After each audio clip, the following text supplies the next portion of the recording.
Audio Jungle.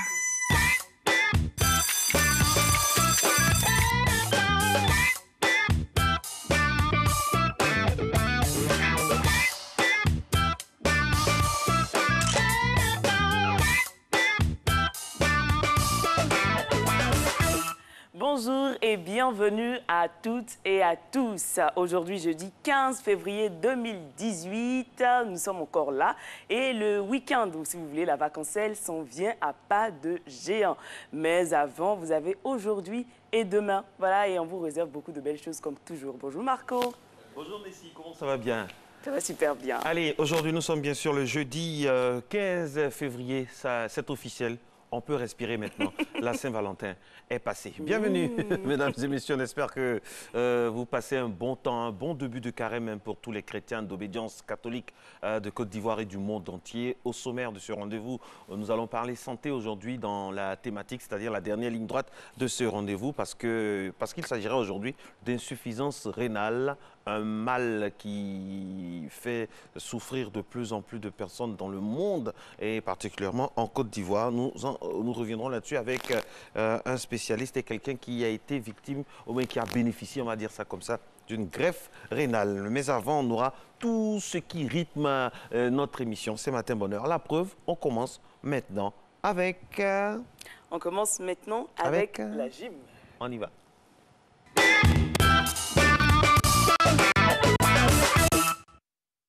Bonjour Nessie, bonjour Marco, bonjour chers téléspectateurs et bienvenue à votre émission de sport. Alors moi c'est Coach Kadi. Aujourd'hui on va partir pour des exercices beaucoup plus dynamiques que ce qu'on a l'habitude de faire. Mercredi, milieu de semaine, il faut se réveiller, il faut être en forme. Alors on va commencer tout de suite avec des petits mouvements, des petits sauts. On va imaginer qu'on a une corde à sauter. On saute à la corde, les deux jambes ensemble.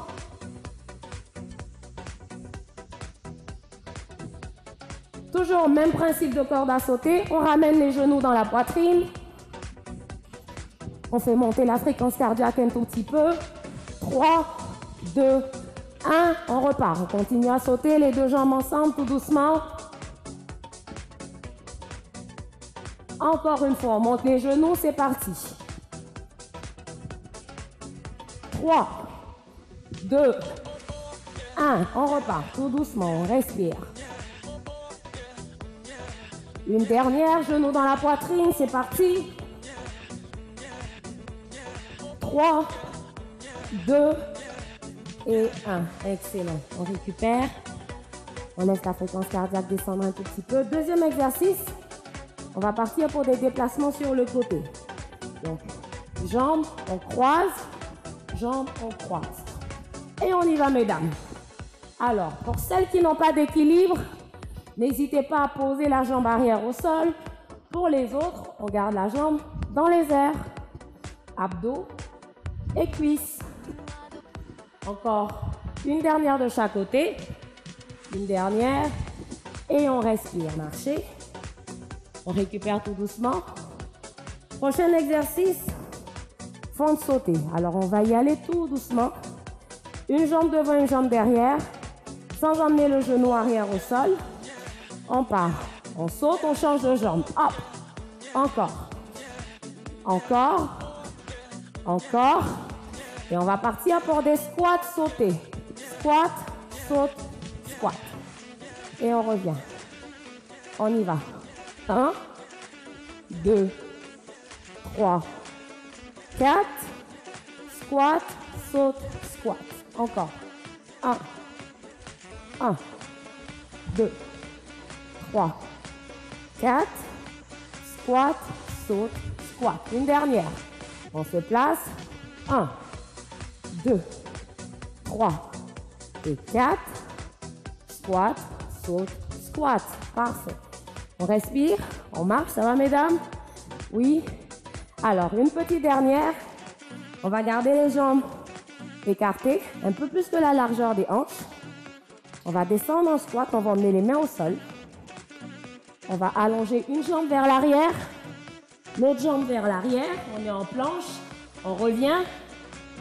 Les jambes sur le côté, mais on reste en bas. Et on repart. Les deux mains au sol, jambe gauche, jambe droite, Jambe gauche et on reste. Encore 2 autres. Jambe gauche, droite, droite, gauche, on reste. Une dernière. Gauche, droite, droite, gauche, on reste et on remonte. Excellent marché. Bravo tout le monde. J'espère que vous avez réussi à les faire. Encore une fois, n'hésitez pas à refaire les exercices une 2e fois pour les maîtriser et pour dépenser un peu plus de calories. Je vous souhaite de passer une agréable journée et on se revoit demain. Coach Kadi, donc c'est toujours un plaisir de la voir. Moi, je rêve donc d'une séance de gym avec Coach Kadi. Je sais par avance qu'elle va me maltraiter, mais ce sera pour la bonne cause, ce sera pour mon bien. Merci d'être avec nous. Aujourd'hui, il y a il y a de mauvaises nouvelles quand même sur le continent. Hein. Juste avant, peut-être... les informations. On a appris depuis hier soir déjà la démission de Jacob Zuma, le président sud-africain, sans oublier bien sûr le décès donc, de l'opposant le plus charismatique du Zimbabwe, donc Morgan Tsvangirai, décédé à 65 ans des suites d'un cancer du côlon.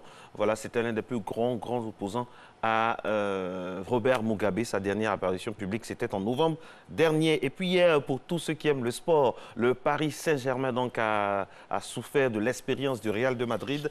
Défaite 1-3 à Santiago Bernabéu. Il faut dire que les chances parisiennes sont étroites, hein, mais on ne sait jamais. Comme le disent souvent les grands commentateurs sportifs, la glorieuse incertitude du football. Mais après le football, on va être un peu calme et puis aller promener nos chiens quelque part dans le monde. Effectivement, aux États-Unis.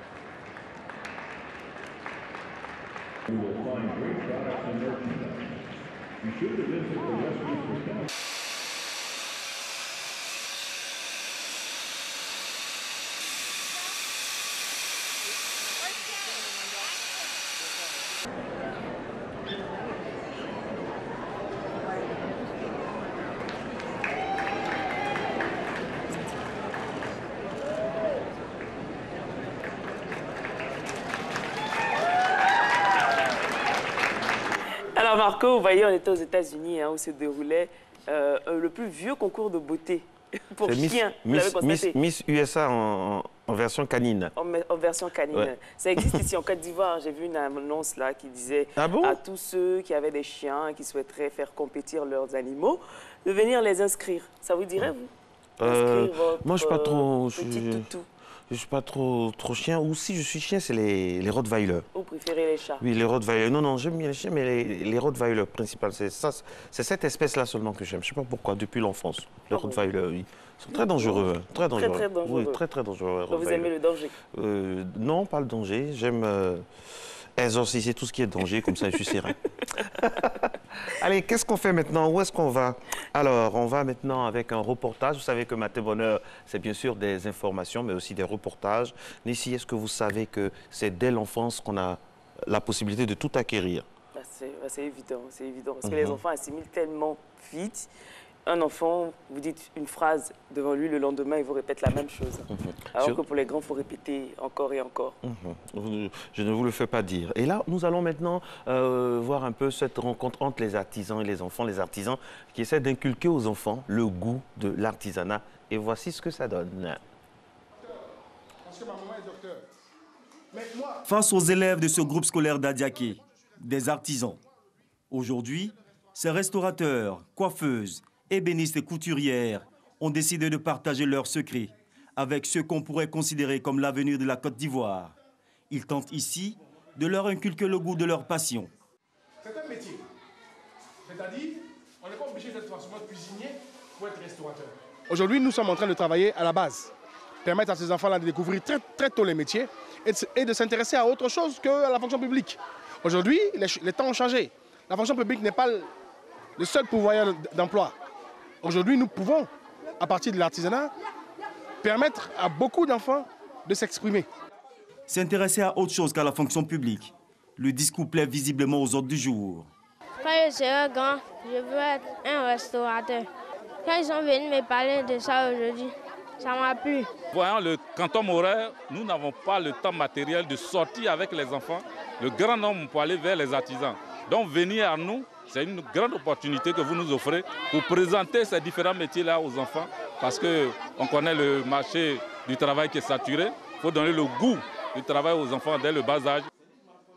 Ces échanges avec les écoliers du groupe scolaire d'Adiaké 2 sont la phase d'information et de vulgarisation d'un projet dénommé Artisanat Academy.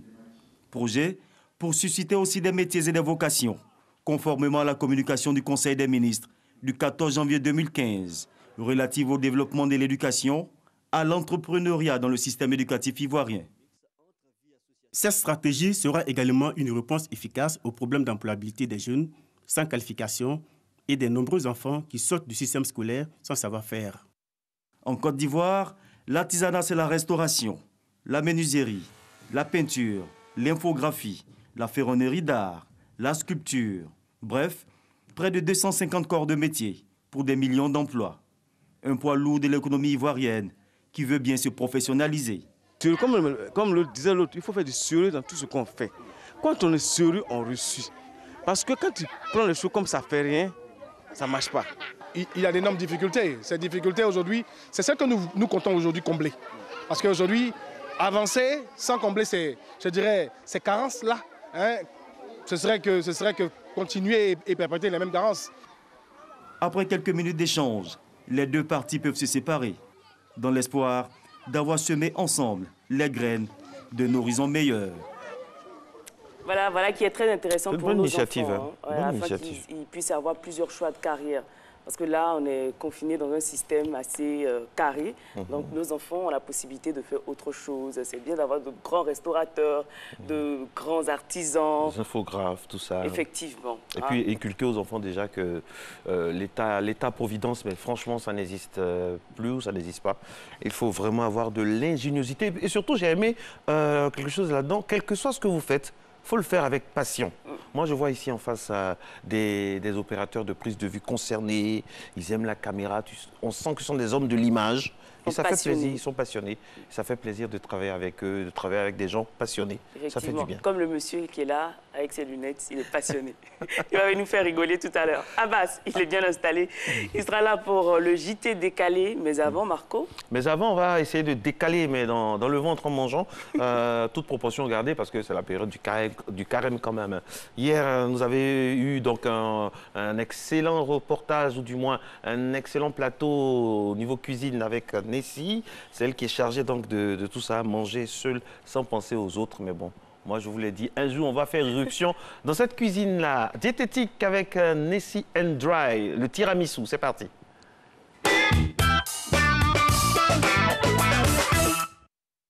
Bienvenue dans la chronique diététique de Matin Bonheur. C'est la célébration de l'amour toute cette semaine. Donc nous, on a décidé de partager avec vous une recette assez romantique. Elle nous vient de l'Italie, le pays des amoureux. C'est le tiramisu et notre chef est là pour cette recette. Bonjour chef. Bonjour. Vous êtes magnifique. Qu'est-ce que vous nous proposez aujourd'hui? Du tiramisu, vous avez dit? Oui, à base de farine de riz. Oula! On commence par quoi? Nous avons la farine de blé, la farine de riz, nous avons les œufs, nous avons du sucre, nous avons la vanille, nous avons le chocolat pépite, le chocolat en poudre, nous avons de la poudre de café. Et nous avons la mascarpone qui est la base de la tiramisu. La mascarpone. Maintenant ici, nous avons des biscuits à la cuillère. D'accord. Et ça, c'est... Ça, c'est la vanille. La vanille, toujours. Oui.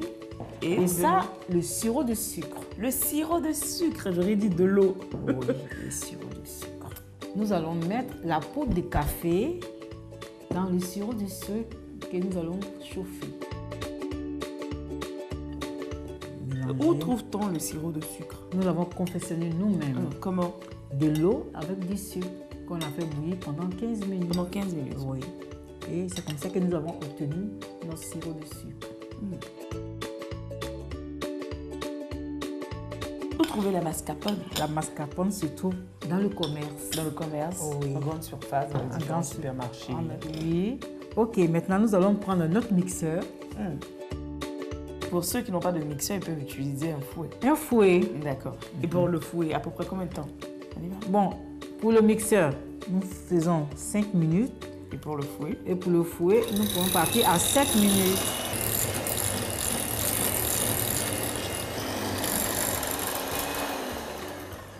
Là, nous avons un moule de 5 personnes.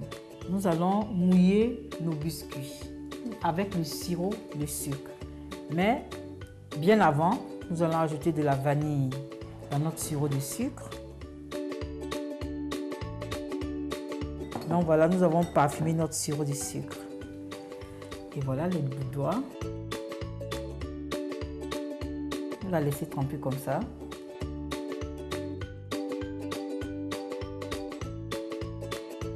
Nous allons prendre la mascarpone. Nous allons l'étaler sur le boudoir. Nous saupoudrons notre crème de poudre de cacao. Nous ajoutons des pépites de chocolat. Des pépites de chocolat. Nous continuons avec les biscuits.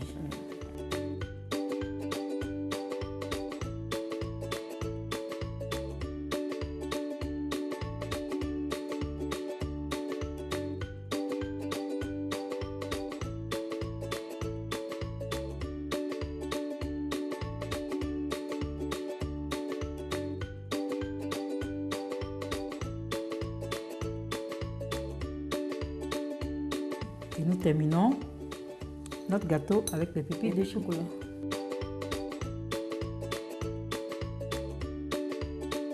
Alors, la prochaine étape? Voilà, nous avons fini notre gâteau. Déjà? Déjà. Et mais oui. et ça?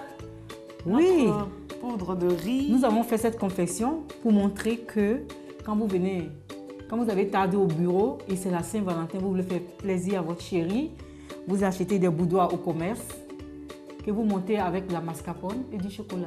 Et bon, vous allez nous expliquer brièvement comment confectionner les boudoirs avec les ingrédients qui sont là. Bon, bien sûr. Nous allons prendre la farine de riz, la farine de banane. Nous allons faire le mélange. Nous allons battre nos œufs avec du sucre et nous allons garder la moitié du sucre. Et nous allons mélanger les deux farines dans le liquide que nous avons obtenu avec les œufs. Et nous laissons reposer. Et puis après, nous dressons notre boudoir avec des poches sur une plaque. Un biscuit que nous faisons. Maintenant, nous saupoudrons nos biscuits dressés avec du sucre que nous emmenons au four. Au four. Pour 15 minutes. Et après, on ressort, on a on le ressort boudoir. et puis on a le boudoir. Et maintenant, on peut confectionner cela avec la mascarpone. Fantastique. Fantastique. Oui. Alors, donc là, qu'est-ce qu'on fait? On a fini. On a fini. On passe au four. On ne peut plus passer au four. Ah, d'accord. On va au passe frais. Au frais.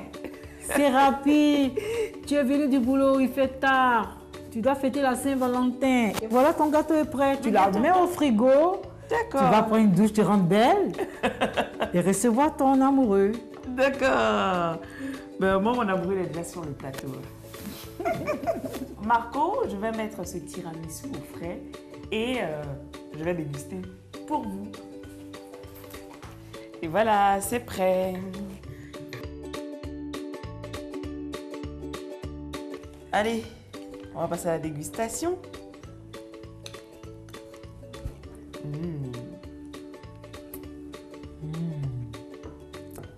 C'est délicieux. C'est un dessert délicieux. Mais on a plusieurs sortes de tiramisu. Oui, on peut faire avec des boudoirs. On peut même ajouter encore des fruits dedans pour agrémenter notre dessert. Fraises, Oui, café. oui, tous les fruits que vous désirez. Donc on vous invite à célébrer l'amour comme nous on le fait ici. Voilà. Présent. Oui. Bonne fête de Saint-Valentin. Bonne fête de Saint-Valentin. C'est bon. Bon, nous, c'est vrai qu'on trinque avec du vin blanc, mais vous pouvez utiliser tout ce que vous voulez.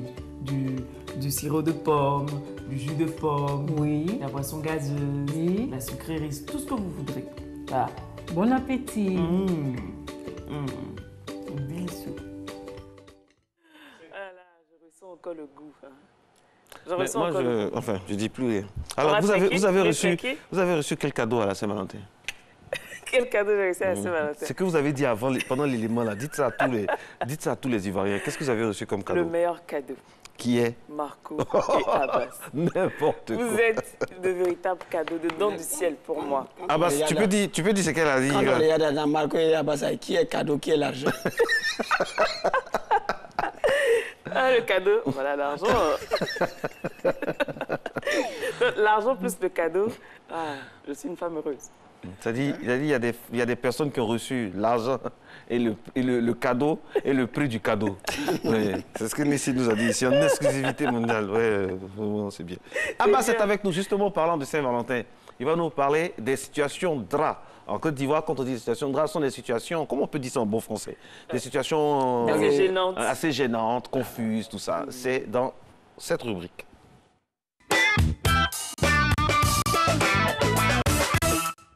Abbas, bonjour. Bonjour, Nessie. Le lover. Vous avez célébré la Saint-Valentin. Un grand lover, Abbas. Non, Saint-Valentin, moi, j'avais déjà des problèmes. Parce que vous savez, la Saint-Valentin, nous, les bons chrétiens, on allait prendre fourneau. Abbas, vous êtes musulman, vous avez dit ici. Ah, d'accord. Donc, nous, les bons croyants, on a pris fourneau même pour se promener. Père, j'ai mis des cendres sur eux.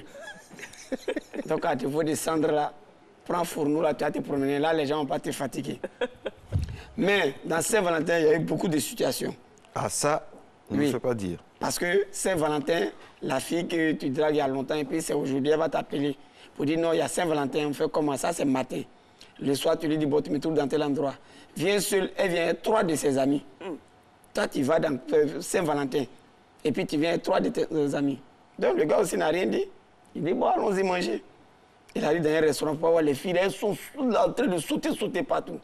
Il a demandé aux filles, vous mangez quoi? Elle dit, viande de brousse. Le gars dit, il n'y a pas de là. Il appelle la fille, bonjour, il y a viande de brousse, oui. Il dit, il y a panthère, la fille dit non. Il y a rhinocéros, non.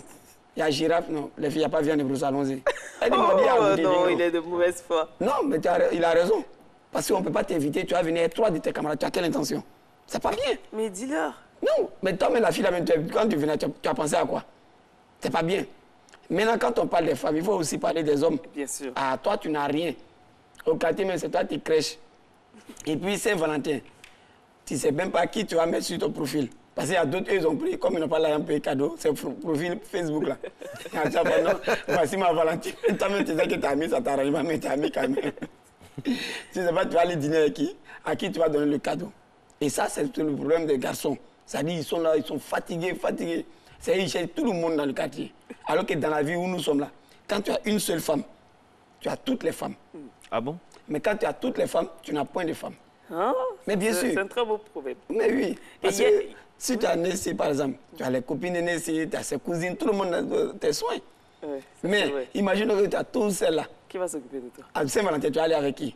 Bon, Marco, je ne voulais pas parler de toi.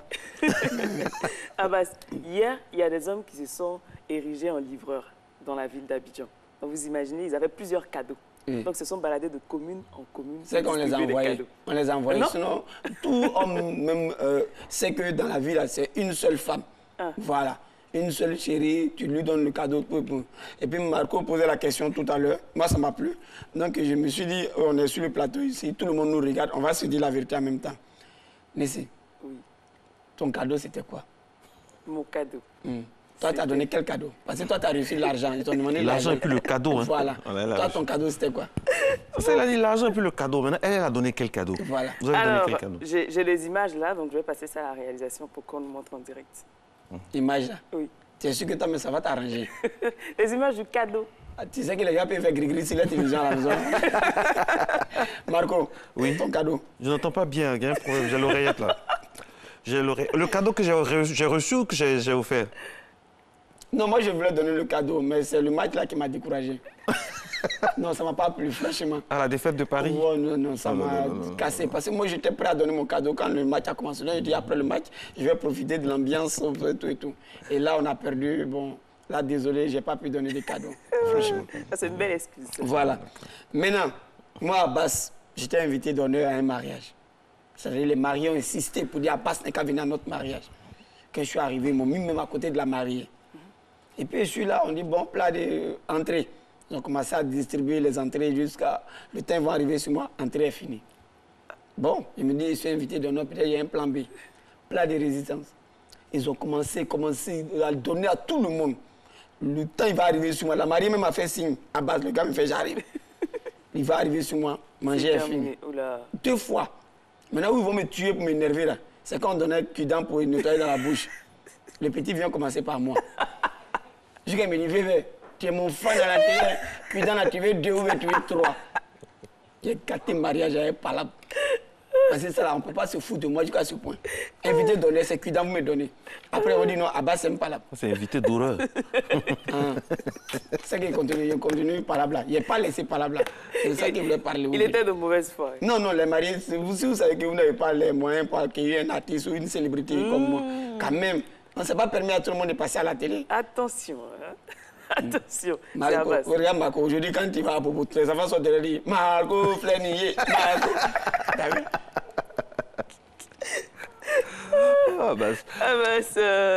La Saint-Valentin, ça donne lieu à des scènes dans la vie. Mais c'est pas un jour. Pas. C'est pas fini. Mais ils vont nous parler de quel c'est. Non, après, à la Saint-Valentin, il y a la fête de Pâques. Et on doit payer encore. Cadeau, avant la fête de Pâques, il y a le 8 mars. Il y a le 8 mars. La journée internationale de la femme. Ça dit tout est fait pour elle, quoi. Les impôts, là, c'est fait pour les hommes. Ouais, les femmes.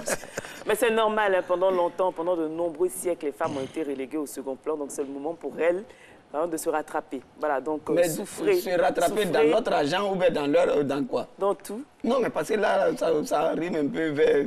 Quel argent? C'est un bien commun, monsieur. Hein? Oui. C'est un bien commun.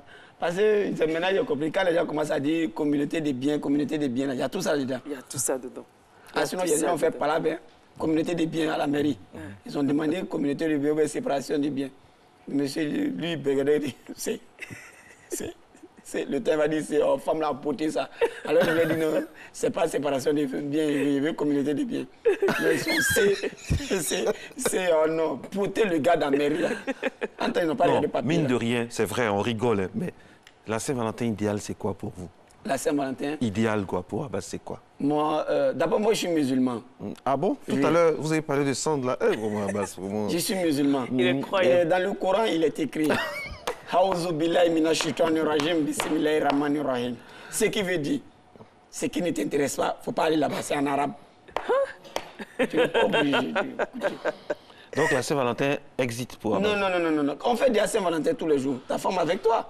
Donc tous les jours, c'est Saint-Valentin. Quand vous dites ça aux femmes, elles disent que vous êtes avare. Hein? Non, c'est comme ça. Abbas, c'est pas la même chose. Non, c'est la même chose. C'est pas la même chose. Aujourd'hui, où on est là, tous les jours, d'abord, Nessie, tu vois, toute cette beauté que tu as, vu comment on t'apprécie, quand tu passes, les gens même, bon, tu vois, non, ça dit, je ne vais pas me mettre dedans, mais sinon, tu vois comment ça est. Oui. Donc, c'est déjà une fête. Déjà, tu vois, mais c'est déjà une fête. Tu vois. Et puis maintenant, l'excès, tout excès ça nuit. Tu es diabète, tout. Donc, imagine-toi, y aller prendre des trucs qui ne vont même pas avec toi. Hier, il y avait des embouteillages, tout ça. Ouais. Il y avait des endroits où on vend des cadeaux, parfums, montres, tout ça qui était vraiment engorgé. Il y a des gars, avant, ils habitaient à Cocody. Mais à cause de la crise, ils sont déménagés à Bobo. Donc, lui, il est à Bobo, et puis il fait le système de Cocody. C'est fleur, il envoie sa chérie à Bobo. Palable dans la cour, là. Mais une femme d'Abobo peut être romantique, je suis pas d'accord. Elle lit beaucoup de romans. On vend beaucoup de romans. Librairie partie à Bobo. Nessie, et vous, la Saint-Valentin idéale pour vous, c'est quoi? Je l'ai dit hier, je le répète, la Saint-Valentin idéale, c'est de passer, de se dégager pour l'être aimé, surtout quand on est C'est pour ça que votre téléphone ne passait pas hier. Hein. Je vous appelais pour faire le point dégager comment? Faire le point de l'émission. De se dégager, par exemple, vous. Hein, dire, bon, aujourd'hui, je ne vais pas à matin bonheur, je reste avec ma dulcinée. Ah, je pensais que tu parlais de... Bon, quand quelqu'un il a gros ventre, de se dégager... Oh non, tu vas te s'exagérer là. D'accord, dégagement, ça là. Moi, je n'ai jamais fait Saint-Valentin, ça là, les gens. Passer du temps avec la dulcinée, par exemple, hier, vous aimez le football, vous décidez, parce que votre homme aime le football, vous décidez de regarder le match avec lui. Même si tu n'aimes pas l'équipe qui joue. Oui. C'est la Saint-Valentin. Vous lui prouvez que vous vous intéressez à ce qu'il aime. Après avoir reçu le cadeau ou avant d'avoir reçu le cadeau? Voilà. À quel moment? Après. pour que le moment soit agréable. C'est bien. Allez, merci beaucoup à notre très cher Abbas. Je rappelle que le ministère de la Solidarité de la Femme et de l'Enfant lance bien sûr la Journée internationale de la femme. C'est un ministère, il faut le rappeler, qui fait beaucoup pour l'autonomisation, pour les droits des femmes. On va revenir là-dessus, soit dans cette émission, soit dans nos prochaines émissions. En tout cas, nous profitons de l'occasion pour saluer Mme Félicité Coutouan, directrice de la promotion de l'autonomisation au ministère de la Solidarité de la Femme et de l'Enfant. Voilà, qui fait partie de la playlist de nos invités que nous allons recevoir. Avec elle, nous allons parler bien sûr du lancement de la Journée internationale de la femme en 2018. Il y a beaucoup de problèmes qui freinent l'épanouissement de la femme, tant au niveau rural qu'au niveau urbain. Et donc, nous allons en discuter donc, dans Matin Bonheur à venir pour que vraiment toutes les femmes soient concernées. On salue donc tout le personnel, tous ces soldats-là du ministère de la Solidarité de la Femme et de l'Enfant qui œuvrent afin que la femme soit vraiment de plus en plus considérée. Oui, et les choses bougent, les choses bougent. Ça bouge, c'est une lutte vraiment noble et ça se voit aujourd'hui. Donc on invite tout le monde, ça sera aujourd'hui le lancement de la Journée internationale de la femme, ça sera du côté du Palais de la Culture. Bon, Madame Coutouan sera avec nous pour nous donner de plus amples informations. Et elle qui sera là pour nous parler des informations d'ici et d'ailleurs, c'est Maïs Sako, elle est bien installée. Mais avant, la couleur du temps. La couleur du temps, c'est la météo.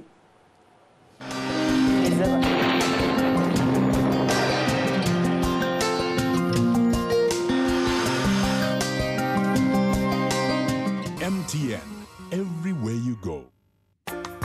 Mesdames et messieurs, bonjour. Après un début de matinée quelque peu nuageux sur le littoral et le sud forestier, de belles éclaircies se feront voir. Dans la bande centrale, le ciel sera partiellement nuageux alors que le nord restera faiblement nuageux et relativement frais en début de matinée.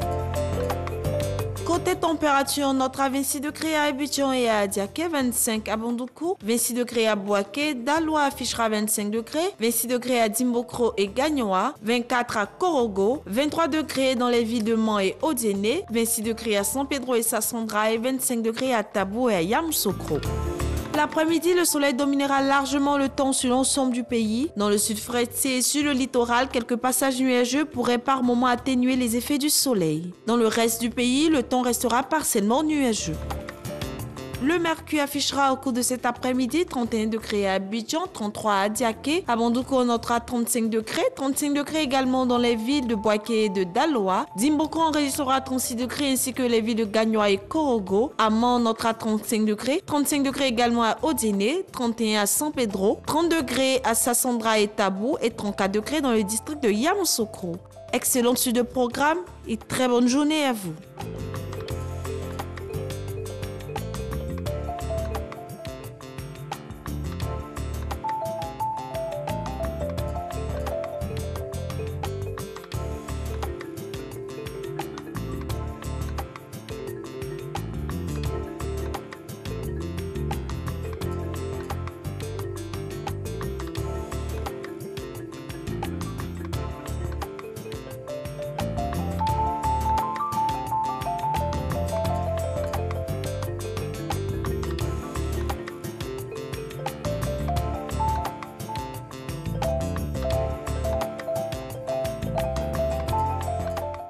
MTN, everywhere you go.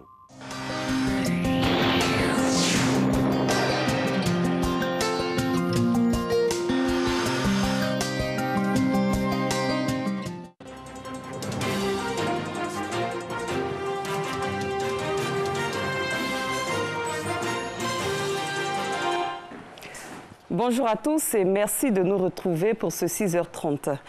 Un conseil des ministres s'est tenu ce mercredi au palais présidentiel sous la présidence du président de la République Alassane Ouattara. Le conseil a informé de la campagne de commercialisation de l'anacarde qui s'ouvre ce jeudi 15 février. Le prix fixé à cet effet s'élève à 500 francs CFA le kilogramme, un prix en hausse comparé à celui de la campagne précédente qui était de 440 francs CFA le kilogramme. Le conseil s'est également penché sur la question de l'annexe fiscale. Jérôme Kofi Aboulin. La campagne de commercialisation de l'anacarde pour l'année 2018 s'ouvre ce jeudi 15 février. Le prix plancher au kilogramme tel que fixé par le Conseil des ministres ce mercredi dans le cadre de cette campagne s'élève à 500 francs CFA.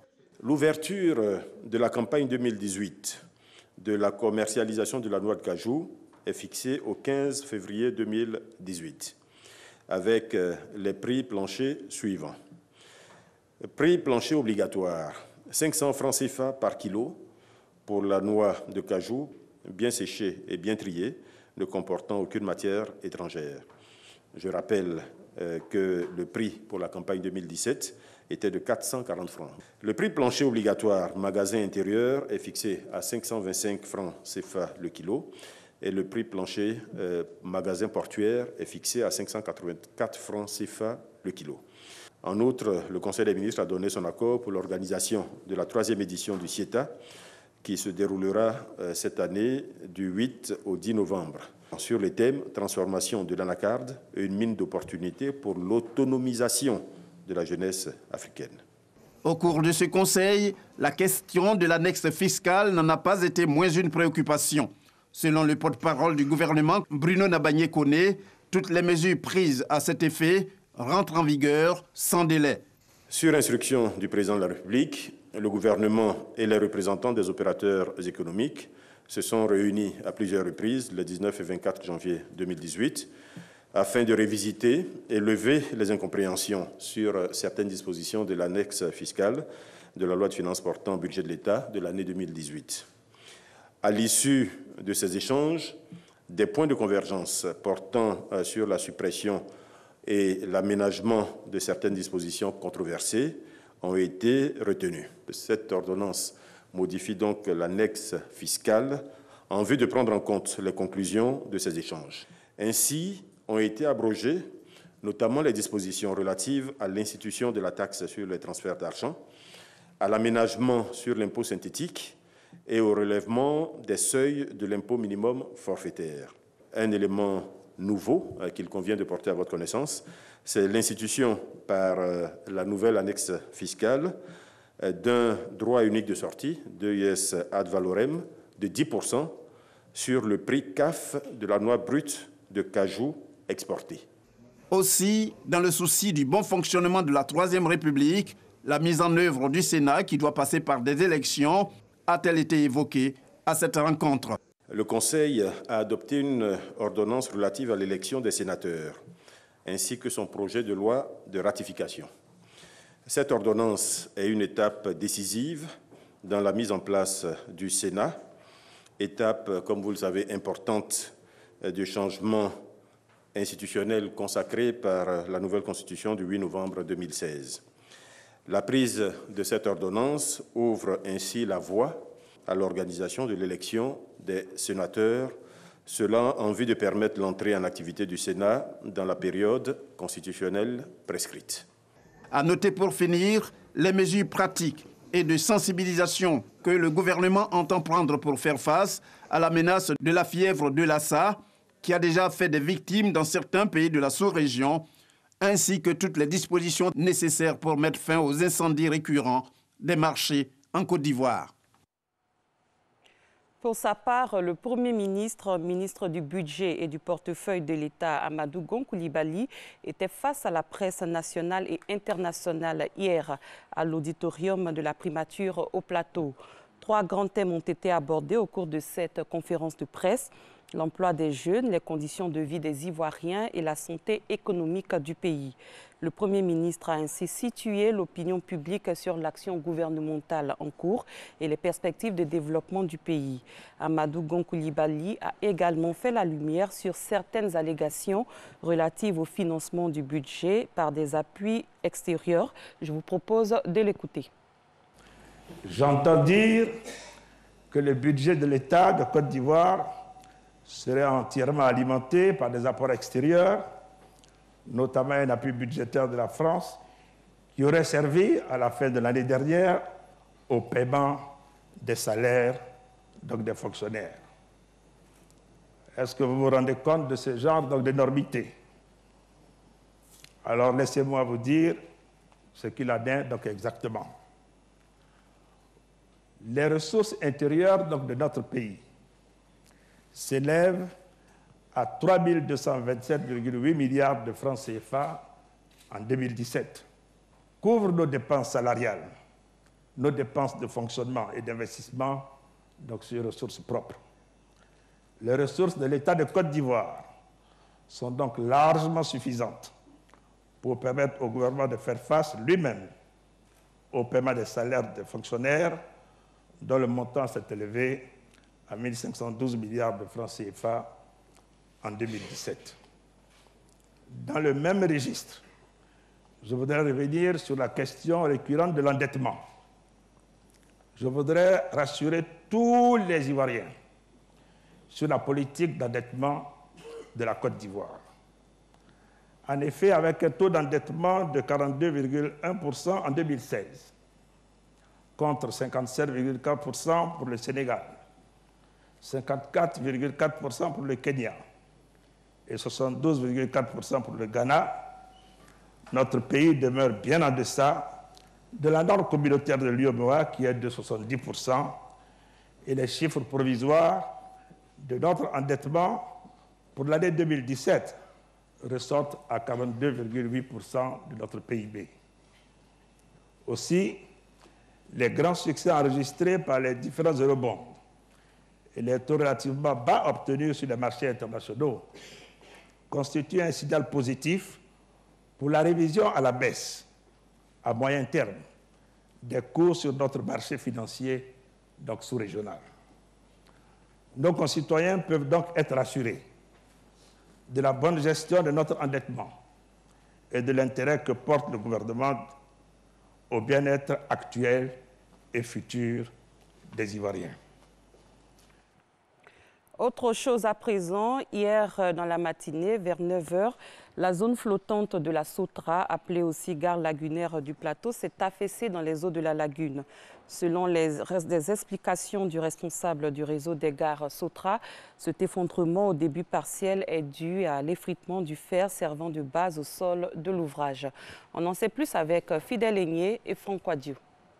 Si les lève-tôt ont pu regagner à temps leur destination, ceux du début des journées vers 9 h l'ont constaté. La plateforme flottante de la gare lagunaire Sotra au plateau s'est affaissée.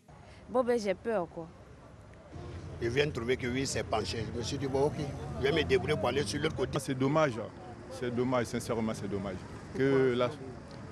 Puisque ça va causer beaucoup de désagréments, surtout aux élèves qui se déplacent.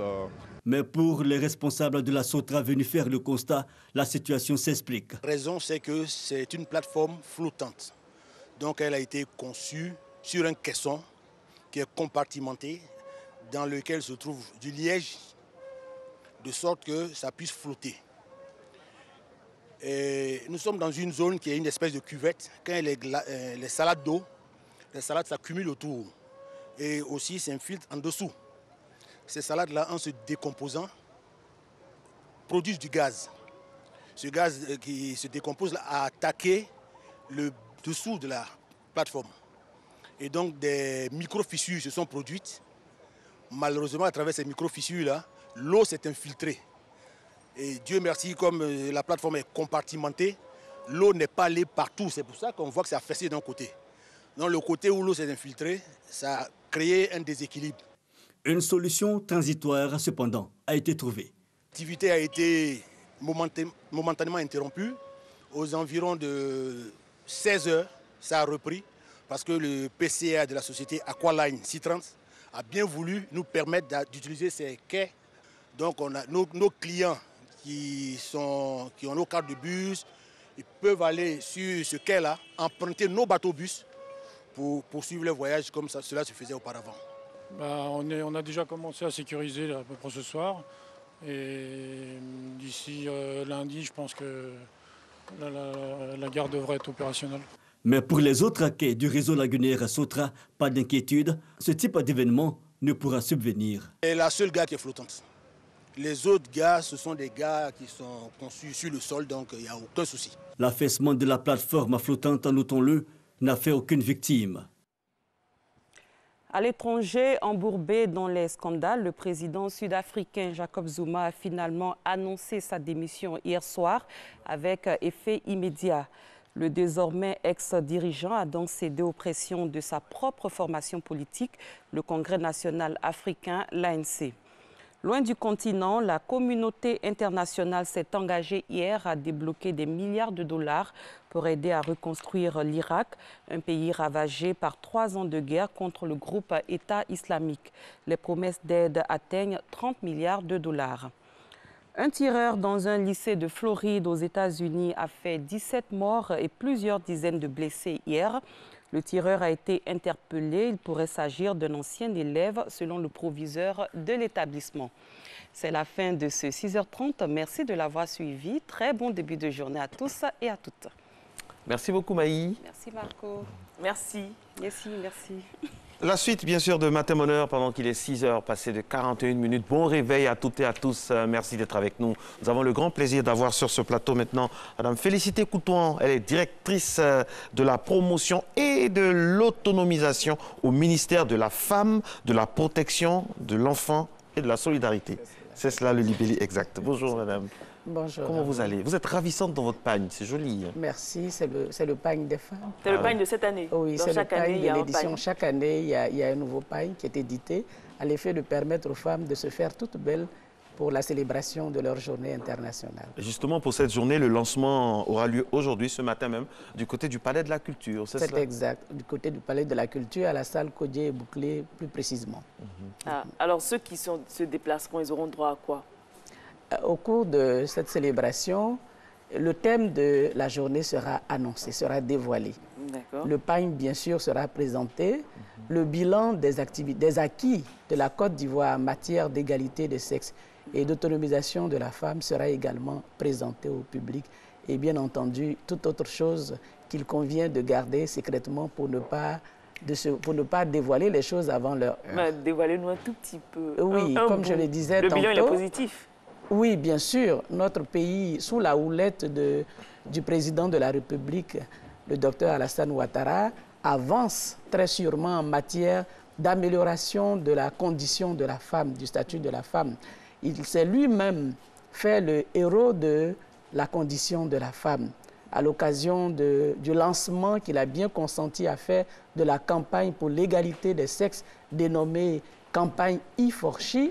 Il s'est présenté lui-même à toute la nation comme étant celui-là qui a témoigné devant toute la nation de son engagement personnel à soutenir toute chose qui devrait concourir à promouvoir les droits de la femme en Côte d'Ivoire.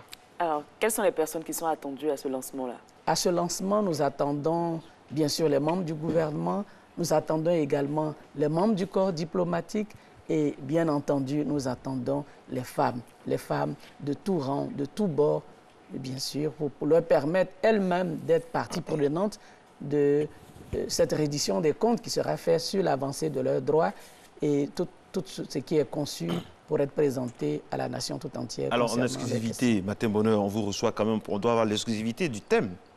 Bien sûr. C'est le thème mondial qui oriente toutes les actions de toutes les nations des Nations Unies est problème à régler et opportunité à exploiter pour parvenir à l'égalité des sexes et l'autonomisation de la femme et la jeune fille en milieu rural.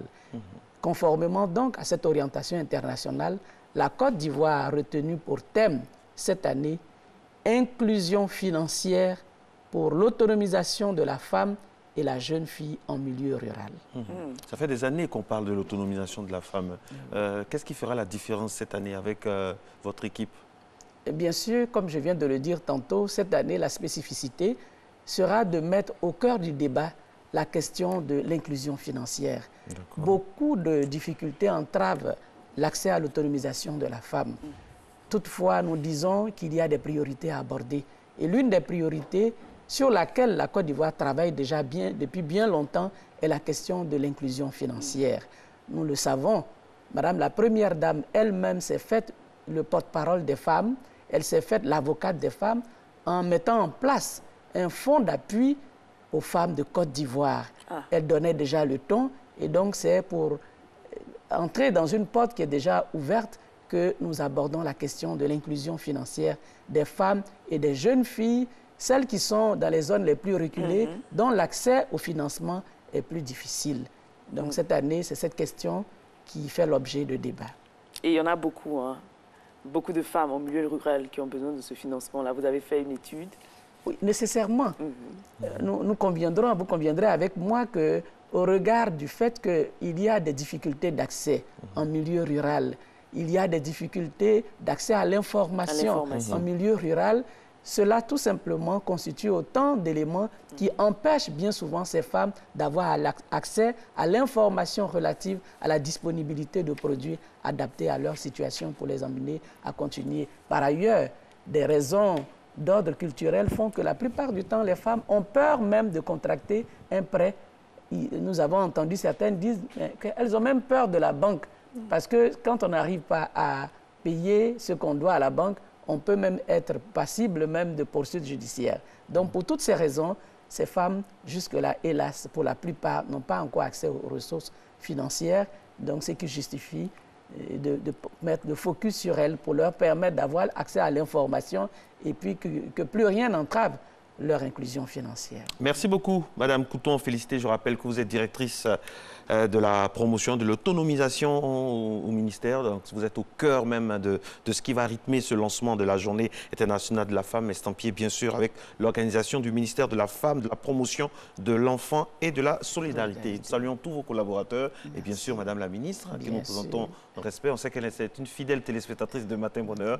Et donc, au nom de toute l'équipe, on lui dit un bonjour et bon courage à vous. Merci. Bon courage à vous. Et puis, on espère que les femmes trouveront le plaisir et surtout beaucoup de bonheur dans leur autonomisation pour que le socle de la société qu'est la femme soit une réalité dans notre pays.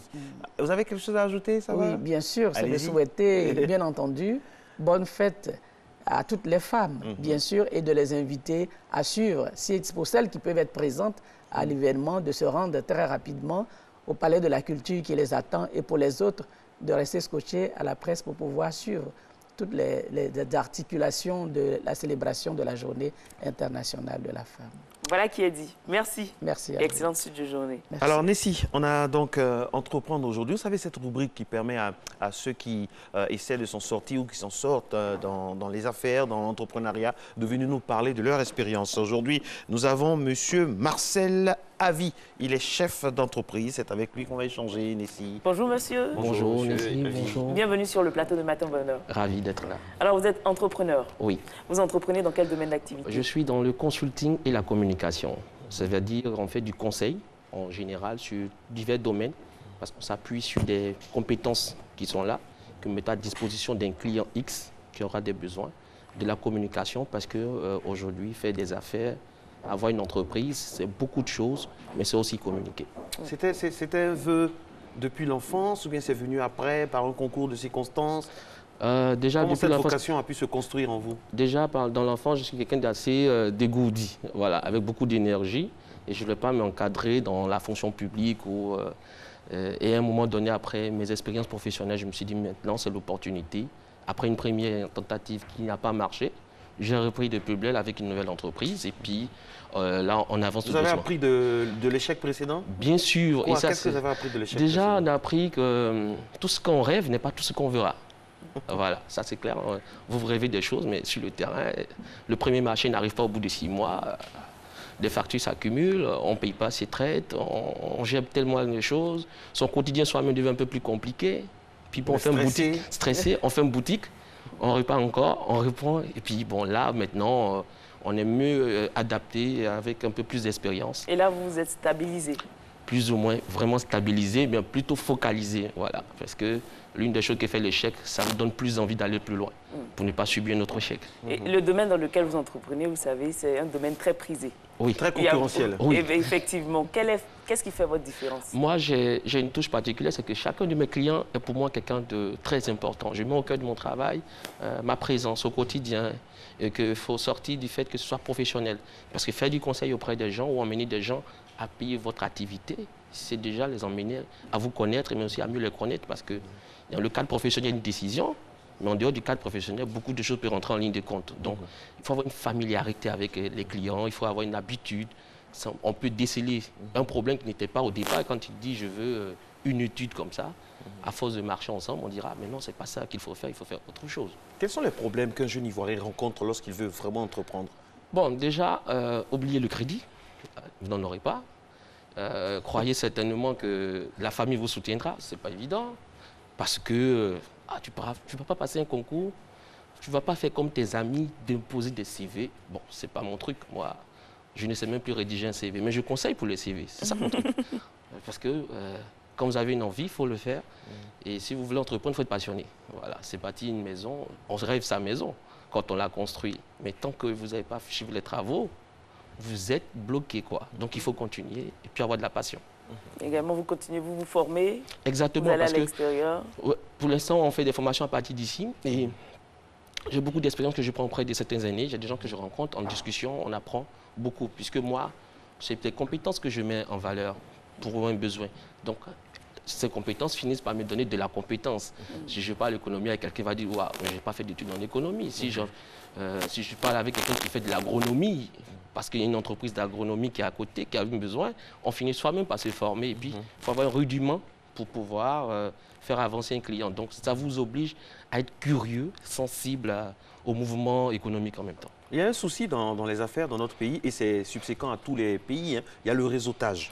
Il y a des réseaux. On prend des gens, on ne prend plus des gens parce qu'ils sont bons, on prend des gens parce qu'on les connaît. Et ça, parfois, ça tue les vrais talents. Qu'est-ce que vous faites pour échapper à ça? Ou bien vous-même, vous avez votre propre réseau? Vous faites partie d'un réseau? Oui, d'abord, il faut mettre en valeur une vie associative. Quand on est un nouveau manager aujourd'hui, il faut avoir une vie associative. Absolument. Dans un certain nombre, il ne faut pas se mettre à part pour dire qu'on est trop intelligent. Pas vivre en autarcie. En autarcie, il faut rentrer dans des associations, il faut participer, il faut donner de soi dans sa société.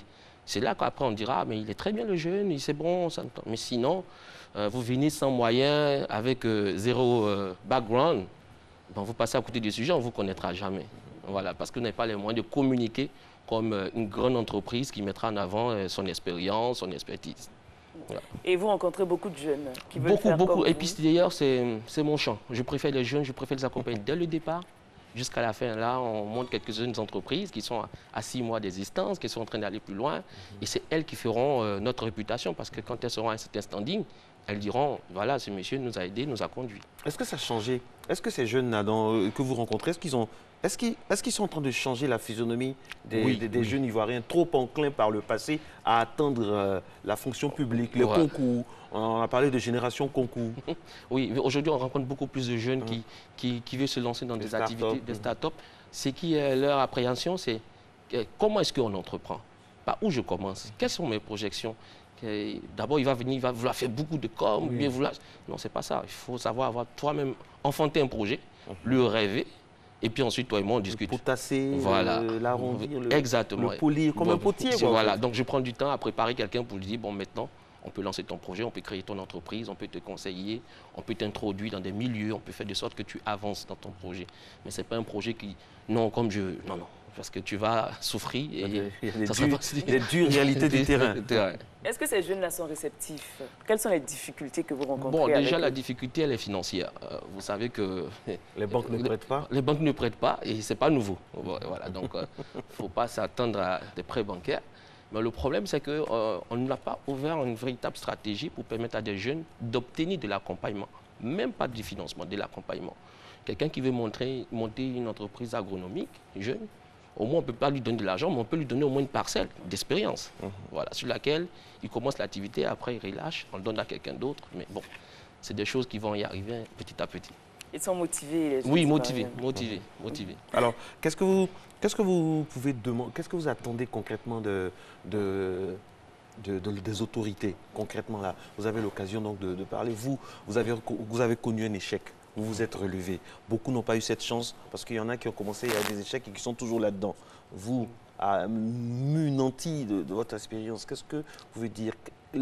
Où, justement, les pouvoirs publics peuvent insister pour que les jeunes puissent être épanouis en entreprise? D'abord, c'est de faire du sujet de l'entrepreneuriat une façon de construire l'éducation des gens. Quand vous formez des gens à vouloir travailler dans la fonction publique, parce que par maladresse, tous les parents diront à leurs enfants, finis tes études, tu vas passer un concours. C'est une maladresse. Finis tes études et fais un métier. Ça change. Que tu aimes. Que tu aimes. Parce que travailler, c'est d'abord faire ce qu'on aime. Voilà. Moi, mon père m'a appris, je fais le métier que j'aime depuis toujours. Je ne ferai pas d'autre. Mais je crois que ça m'a donné un peu plus de force dans ce que je fais. Et quand je lui dis, bon, je reste là, il dit, non, je comprends. Voilà. Maintenant, si vous voulez aider des jeunes à entreprendre, il faut leur apprendre cela très bas. C'est quoi? Quelles sont les difficultés? Il faut leur donner des modèles. Et surtout, il faut mettre en avant des modèles. Il y a des gens qui ont réussi. Voilà, ils ont réussi par le travail.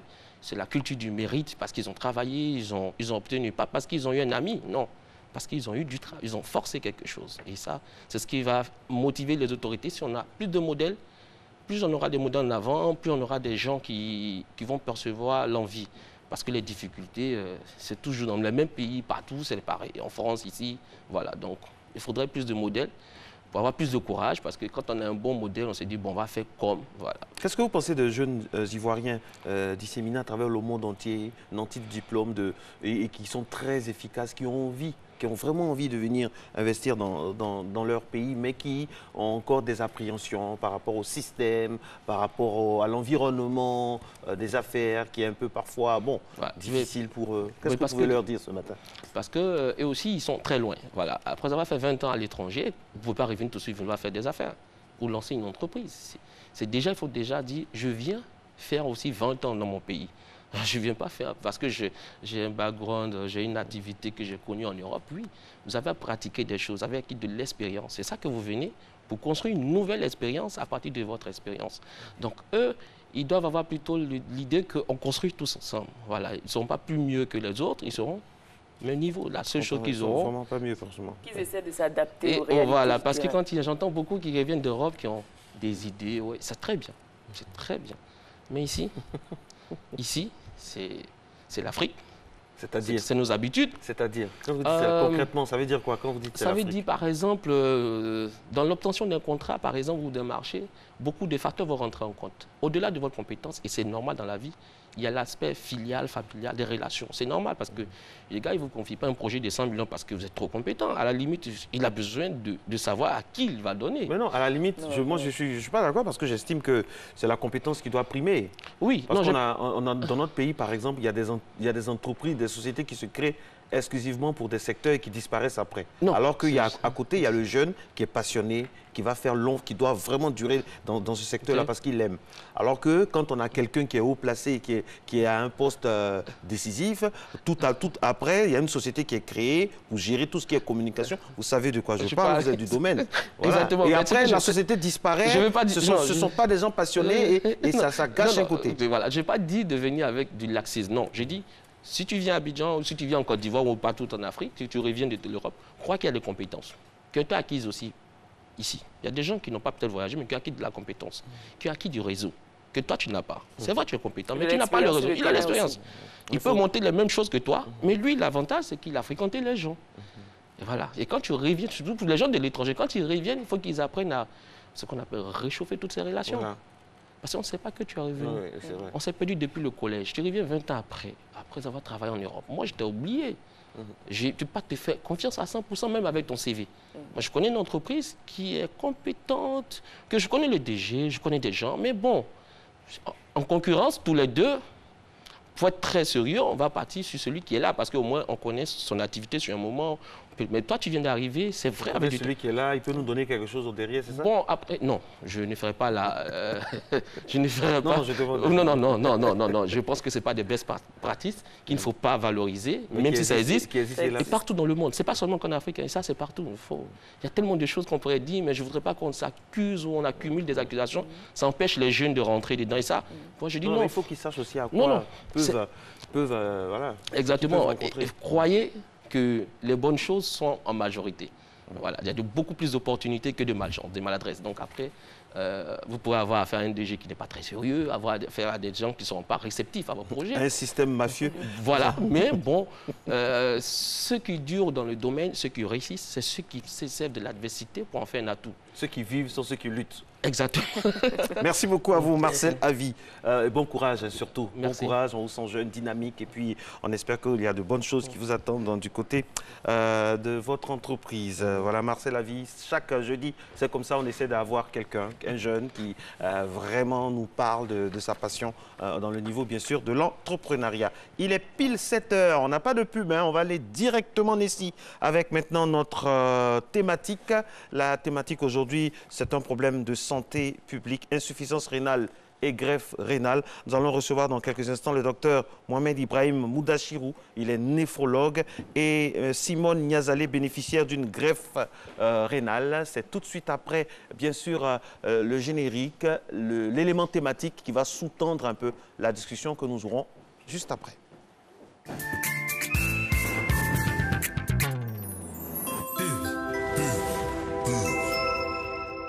Ma soeur, où vas-tu si pressée? Mon mari a découvert une nouvelle pâte tomate là. Il en parle tout le temps. Ma chérie, c'est Alissa tomate. Alissa? Ah! Le double concentré de tomates Alissa, fait à base des meilleures tomates naturelles sélectionnées pour leur goût et leur qualité. La tomate Alissa se conserve très bien et ne noircit pas. On voit l'équipe qui va évoluer en 4-4-2. C'est de ça que je te parlais. Alissa, le goût parfait.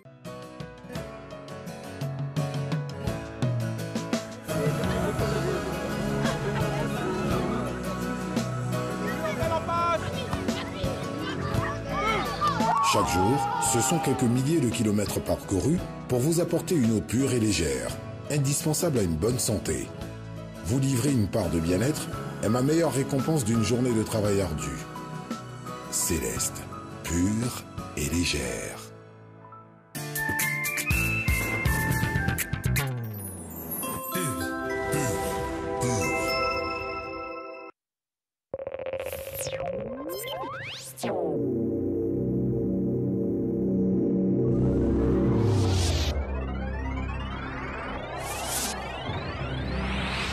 Le transport routier est l'une des sources importantes de pollution de l'air dans notre pays. Les gaz émis par les véhicules polluants exposent notre population à des maladies respiratoires et cardiovasculaires, particulièrement en milieu urbain. Chers transporteurs et conducteurs routiers de Côte d'Ivoire, disons non à l'utilisation des automobiles polluants tout en veillant à leur entretien régulier. Ainsi, préviendrons-nous les maladies liées à l'inhalation des gaz toxiques des véhicules. Transporteurs et conducteurs de Côte d'Ivoire, stop aux véhicules polluants. Ceci est un message du ministère de la Salubrité, de l'Environnement et du Développement durable. Bonjour 2018. Que du bonheur. Ta maman dit que tu t'appelles Jean. Toi, tu dis que tu t'appelles Lampadaire de Paris. Eh, bruteur. Que d'humour pour la bonne humeur. Je considère que vous qui êtes ici, c'est un groupe scolaire. Et puis là, c'est EPP. Donc, quand EPP s'en va, voici le chant que les gars chantent. Coin, coin, coin. Coin, coin, coin. En ce moment, le vaurier est devant. Hein. Il y a la crête sur son visage. Faut voir le groupe scolaire maintenant, viens chanter. Jolie, joue là. So! Faut voir Pépé. Ah! C'est des duel de chant quoi. Nous l'avons déjà ici. Namruna, oh Namruna. So! Denisele. Akele mata. Asfila mata. Asaba mata. Les grands moments de Bonjour 2018, plus le bonus en DVD. Prix 2500 francs CFA. Point de vente, RTI Publicité Vallon, RTI Publicité Plateau, RTI Publicité San Pedro, RTI Publicité Boaké, Soum Cosmétique Yamoussoukro, Edipresse partout en Côte d'Ivoire. Bonjour, un concept RTI.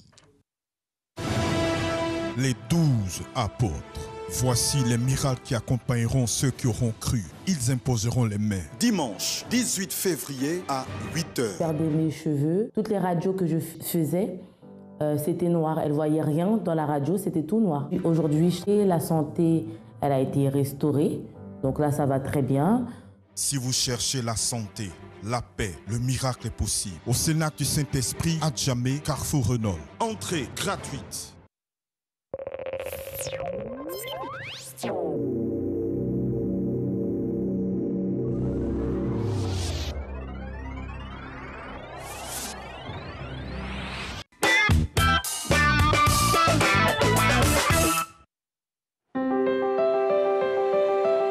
Les reins jouent un rôle essentiel dans l'organisme. Chaque jour, ils filtrent 180 litres de sang et éliminent ainsi les déchets du corps. Quand ce filtre ne fonctionne plus, on parle d'insuffisance rénale. Les causes de l'insuffisance rénale sont en premier lieu une mauvaise alimentation. La mauvaise alimentation, la mauvaise hygiène de vie. C'est la boisson, les boissons fortes, les trucs frais qui ne cuisent pas bien qu'on mange. C'est la boisson et puis la viande fraîche. C'est pas manque de sport aussi. Hein. L'insuffisance rénale est due à une destruction progressive et irrémédiable des canaux qui constituent le rein. Une insuffisance rénale peut avoir pour origine l'hypertension artérielle, le diabète, le cancer ou certaines autres infections, une intoxication ou une allergie aux médicaments et produits de contraste radiologique. Le constat est que les malades ne viennent pas tôt à l'hôpital parce que souvent ignorant des symptômes. La manifestation de la maladie, c'est un peu complexe parce que ça a les mêmes manifestations que le paludisme. Tu te sens fatigué, les mal de tête, les vomissements. Et lorsque ça atteint un certain niveau, tu commences à avoir les édèmes sur le pied, sur le visage. Là, il faut te diriger vers un médecin pour te faire un bilan rénal. Les conséquences, ça t'affaiblit. Ça t'affaiblit, tu es tout le temps assis, tu as du mal à marcher. Vous ne pouvez plus vivre normalement. Ce trouble s'installe parfois sans symptômes. Cependant, quand l'insuffisance rénale progresse, un ou plusieurs des symptômes dont les troubles digestifs inexpliqués, les urines sombres contenant du sang, les importantes fatigues, les maux de tête, les œdèmes, la prise ou la perte de poids rapide peuvent apparaître. Ainsi, au moindre doute, il ne faut donc pas hésiter à consulter un médecin afin d'une rapide prise en charge qui pourrait permettre de prévenir les nombreuses difficultés rencontrées par les malades qui sont à un stade avancé. Tout est cher, le médicament est cher. Puis maintenant les visites là, tout est cher, il faut qu'on soit clair. Mais là, pour être dialysé qui n'a rien, si on te dit d'aller en cardio, puis tu vas aller payer au moins 30 000 pour voir seulement le cœur et tout, vous voyez comment c'est difficile. Même le poumon prend souvent.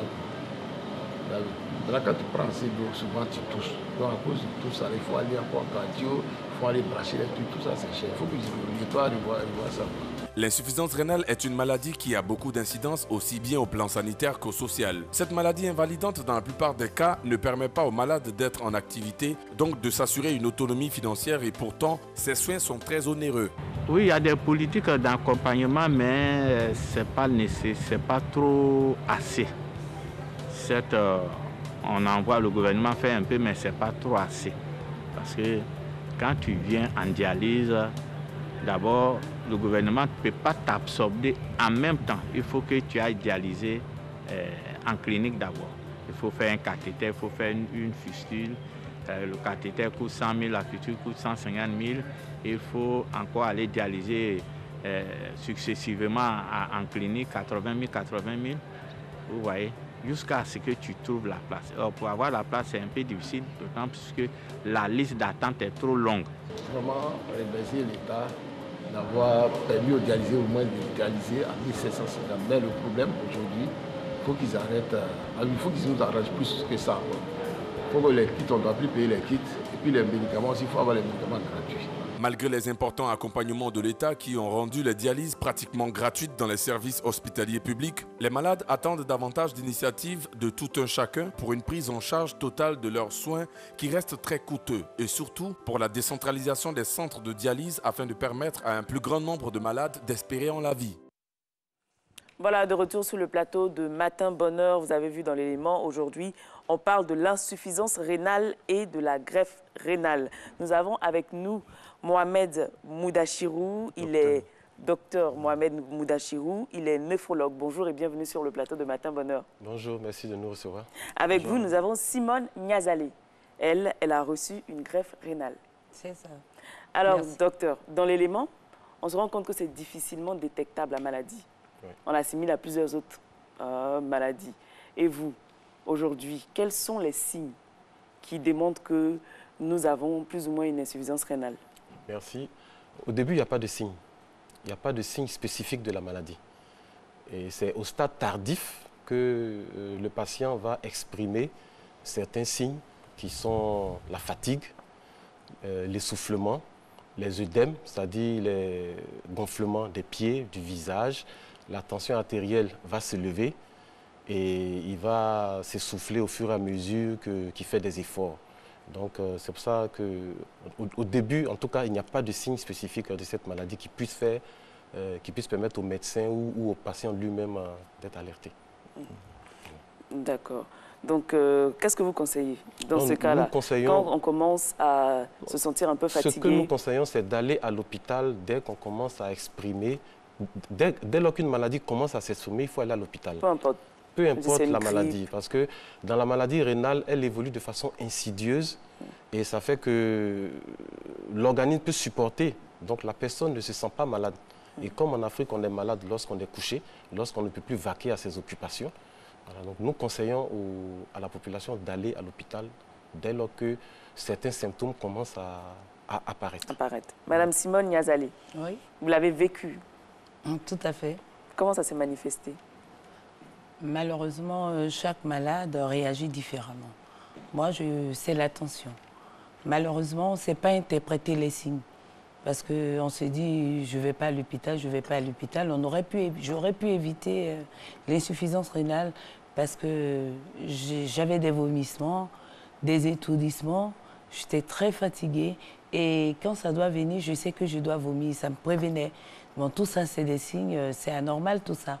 Mais bon, je n'ai pas prêté très attention. Et puis, malheureusement, quand je suis allée à l'hôpital, j'avais une tension de 21, ce qui n'était pas normal. Le docteur m'a demandé pourquoi ça, alors que j'allais très, très, très bien. Et après le bilan, la catastrophe, on m'a diagnostiqué une insuffisance rénale. Donc, au début, il fallait prendre des médicaments. Mais malheureusement aussi, j'ai négligé, je ne les prenais pas du tout. Et une année après, je ne pouvais plus faire autrement. C'était trop tard, c'était maintenant chronique. Il y a une étape importante, c'est d'accepter la maladie. Et ça, c'est difficile aussi. D'être conscient qu'il y a la maladie, qu'on est malade, et accepter de prendre les médicaments. Quand vous le dites comme ça, d'aucuns pourraient penser que c'est parce que vous n'aviez pas envie. Peut-être il y a psychologiquement accepter la maladie et être prêt à lutter. Non, non, non, c'était pas accepter la maladie parce qu'on m'avait pas dit déjà que j'étais très malade. Ah, non, voilà. C'est comme on est négligent, on ne veut pas prendre des médicaments et puis on trouve que c'est anodin. On n'accorde pas d'importance à ça. On dit, bon, c'est pas... Et puis on n'a pas l'impression que c'est vraiment important. Moi, personnellement, pour moi, c'était pas important. Là, je ne voyais pas la gravité, en fait. Voilà, on vous annonce maintenant la maladie. Alors là, c'est très, très, très dur. C'est un coup de massue. On a du mal à l'accepter. On la refuse. Surtout quand on vous parle de dialyse, alors là, c'est l'enfer. Et là, il faut avoir quelqu'un... Est-ce qu'à ce moment précis, là, vous aviez des docteurs, un staff médical qui a trouvé les mots, quelqu'un qui était là pour vous soutenir? Vous savez, même quand on trouve les mots, ça ne suffit pas. Quand on vous parle de dialyse, parce que quand vous voyez des gens qui souffrent de l'insuffisance rénale et qui font la dialyse, ce n'est pas agréable du tout. Donc déjà, ce n'est pas quelque chose qu'on souhaite que ça nous arrive. On ne souhaite même pas ça, vivre ça, non. Donc quand on m'a dit l'insuffisance rénale, je refusais d'y croire et je refusais de l'accepter. Donc ce fut très, très, très difficile à accepter. Et puis bon, il a fallu que je tombe pour réaliser vraiment le danger de la maladie. Parce que je disais au docteur, non, non, non, je ne fais pas de dialyse. Et il m'a dit un jour, Madame Niazali, vous allez tomber raide morte. Mais je n'ai toujours pas considéré, je dis non, ce n'est pas possible. Jusqu'à ce qu'à mon travail, je m'écroule devant les enfants que je suis censée m'occuper à l'école. J'ai dit non, là, vraiment, c'est ça qui a sonné en fait. Docteur Moudachiro, il y a plusieurs étapes, on va dire ça comme ça. Il y a des signes. Il y a la maladie, il y a jusqu'à la greffe. Est-ce qu'on peut aller étape par étape pour savoir à quel moment on parle de simples maux de rein? Je sais pas, on a l'impression, on entend ça souvent. À quel moment vous devez prendre juste des médicaments? À quel moment la dialyse est vraiment inévitable? Et à quel moment il faut irrémédiablement une greffe? En fait, dans l'évolution de la maladie, il y a plusieurs stades. D'accord. Elle évolue en 5 stades. Okay. Lorsque le médecin fait le diagnostic, malheureusement, dans nos contrées, dans nos pays en sous-développement, ce n'est plus le cas des pays européens. Nos patients arrivent au stade 5, c'est-à-dire le stade terminal. Et c'est généralement à ce stade-là qu'on parle de dialyse. Sinon, avant cela, c'est un traitement conservateur qui ne permet pas de guérir. Je précise qu'il y a des stades d'insuffisance rénale où on peut guérir. Et il y a un autre type qu'on appelle l'insuffisance rénale chronique. Et là, il n'y a pas de possibilité de guérison, mais il y a possibilité de ralentissement. Alors, docteur, donc ça veut dire qu'elle, à la période où elle a négligé... C'était chronique. Ça veut dire qu'au moment où elle négligeait les médicaments, si elle les prenait régulièrement, ça n'allait pas s'aggraver. Ça allait pouvoir... Pas forcément. Ça dépend du diagnostic de chaque l'état. Voilà. Donc, au moment où on posait son diagnostic, certainement, c'était déjà une insuffisance rénale chronique. Donc, à ce stade-là, ce n'est plus les médicaments seuls ne suffisent plus. il faut maintenant passer à l'étape de la dialyse qui consiste à épurer le sang avec, à l'aide d'une machine. Et on le fait pendant une certaine période. Et après, le patient peut être candidat à la greffe. Comme également, il peut être candidat à la greffe sans passer par la case dialyse. Et donc, la greffe, c'est vraiment le traitement final, le traitement le plus adéquat pour le patient insuffisant rénal. D'accord. Avant de revenir à la greffe, quelles sont les personnes susceptibles de contracter cette maladie? Ce sont les femmes, les enfants? C'est ce que nous appelons les populations à risque. D'abord, c'est les patients qui se savent malades de l'hypertension artérielle, du diabète, parce que ces deux maladies sont responsables de 50%, toutes les deux, des causes d'insuffisance rénale chronique. À côté de ça, il y a d'autres maladies. C'est les personnes vivantes avec le VIH, les personnes qui ont des infections des voies génitales, les personnes âgées. À partir de 65 ans, déjà, on a une personne à risque. Les femmes également, surtout les femmes, les gestantes, les femmes enceintes. Les enfants également sont sujets à l'insuffisance rénale. Tout le monde, toute la population. Les enfants surtout parce que quand ils sont petits et qu'ils font des infections des voies ORL, voilà, otorhinolaryngologiques, donc du nez, de la gorge et des oreilles, ce qui sont souvent négligés par les parents, ça fait le lit de la maladie. Et une dent mal soignée également? Également, oui, également. Également, parce que le microbe va sécréter des toxines, des substances qui sont toxiques pour le rein. Alors, je rappelle, mesdames et messieurs, que Simone Niazalé, qui est notre invité ce matin, a été greffé, a reçu une greffe. Comment on dit au fait? Oui, c'est une greffe rénale ou une transplantation rénale. Voilà. C'était en 2014, le 7 juin. Du côté de la France. Et ce moment-là a changé votre vie. Tout à fait. Et depuis, ce n'est plus la même Simone, au sens propre comme au sens figuré. Oui, c'est vrai. Parce que quand on fait la dialyse, on perd quand même des kilos. Hein. Alors, quel était le processus, découvrir la maladie, vivre la maladie, jusqu'à l'annonce de la greffe? Parlez-nous un peu de ça, s'il vous plaît. Oui, c'est fut très, très, très difficile, la dialyse, parce qu'elle dure 4 heures. Et il faut le faire 3 fois par semaine. Donc, on n'a plus le temps de faire ce qu'on fait, c'est-à-dire nos activités et tout. On se sent très fatigué. J'ai dû arrêter de travailler pendant 3 ans parce que j'ai suivi la dialyse. Je suis 3 années d'enfer. Hein. Et puis, bon, maintenant, on se met sur la liste d'attente qui est très longue et on espère... La fameuse liste d'attente. Ah oui, la fameuse liste d'attente. Et on attend toujours quelqu'un. On est tellement désespéré que qu'est-ce qu'on n'est pas prêt à faire? Je vais vous faire un aveu. J'ai même demandé un rein parce que je ne pouvais plus. La dialyse était trop dure à supporter. Mais bon, avec le temps, la prière aussi, il est pour beaucoup. Parce que quand on est malade, on n'a plus d'amis non plus. Hein. Donc, c'est fut très, très, très difficile. Mais avec l'amour des personnes sur qui on peut compter, ça aide beaucoup. Beaucoup. Il n'y a rien de tel d'apporter son amour à un malade. On ne demande pas beaucoup de choses. Et puis, bon, la dialyse, quand on revient, on est complètement lessivé, épuisé. Même c'est fut très difficile. Vous avez attendu pendant combien de temps? J'ai attendu pendant 3 ans. Pour avoir le rein? Pour avoir le rein. Et puis, voilà. On va... Donc, et quand vous faites ça, et le rein... des fois, ça peut vous intéresser ou pas? Ça vient de qui? Un parent, un ami? Malheureusement, ma soeur voulait me donner un rein. Hélas, on n'était pas compatibles. Et mon frère qui voulait me donner un rein, on était compatibles. Bon, en fait, en Europe, ça met, c'est étape par étape. En fait, tu veux donner un rein, mais ça met entre le moment où il a dit et le moment où vous allez être greffé, ça met 1 an. Donc, il a le temps de désister ou il peut avoir un problème. Donc, il faut faire les examens, il faut faire la radio. Et malheureusement, on a découvert de la protéine dans ses urines. Et le coup dur, fatal, on m'appelle un matin, on me dit, écoutez, Madame Niazalé, on arrête tout. Rien que pour l'urine, ils ont tout arrêté. Et ça, ce fut vraiment un gros coup de massure. Et malheureusement, je me suis dit, c'était pas lui, donc c'était pas lui. Donc en fait... Vous continuez, vous espérez toujours la prière. Dans le désespoir, parce que c'est dur. Il faut appeler un chat. Être malade, franchement, c'est pas une vie, c'est l'enfer au quotidien. Et puis bon, ce fameux coup de fil qu'on attend tous. Oh là là. Oh là là. Excusez-moi s'il vous plaît. Non, on vous comprend, on est tellement contents pour vous. On est tellement désespérés qu'un beau matin, ce vendredi, en plus c'est un vendredi, je fais toujours ça comme si c'était hier. On ne peut pas oublier. On ne peut pas. Parce qu'après, entre le moment où on a dit que mon petit frère ne pouvait pas me donner un rein et le moment où j'ai reçu le coup de fil, ce fut 3 mois seulement.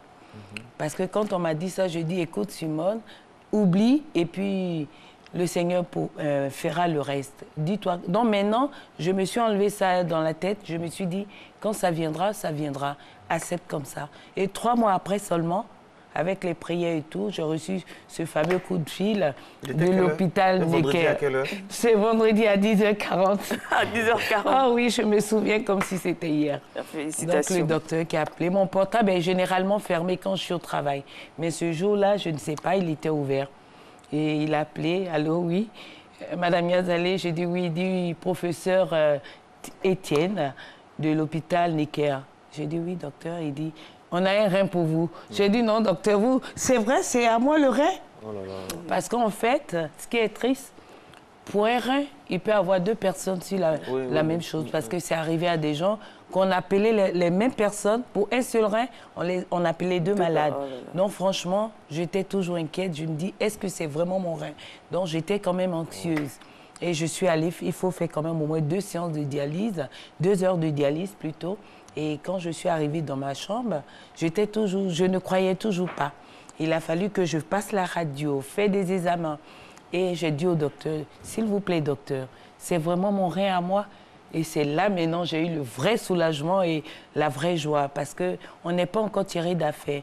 Parce que même sur la table d'opération, on peut tout arrêter et vous dire non, il y a un souci. Docteur, quand vous écoutez ça, est-ce qu'en Côte d'Ivoire, on a tout ça ici? Est-ce qu'on a tout ce plateau technique, ce plateau médical? Oui. Le dernier traitement de l'insuffisance rénale. Est-ce qu'on a des donneurs? On parle de l'Inde, qui est un pays où il y a le plus grand nombre de donneurs dans le monde. Il y a là-bas, parfois, on dit qu'il y a un commerce, tout ça. Mais est-ce qu'en Côte d'Ivoire, on a des donneurs? Est-ce qu'on a des gens qui... Non, mais la greffe, en France, il y a 2 types. Il y a la greffe à donneur vivant, apparenté, et il y a la greffe à donneur cadavérique.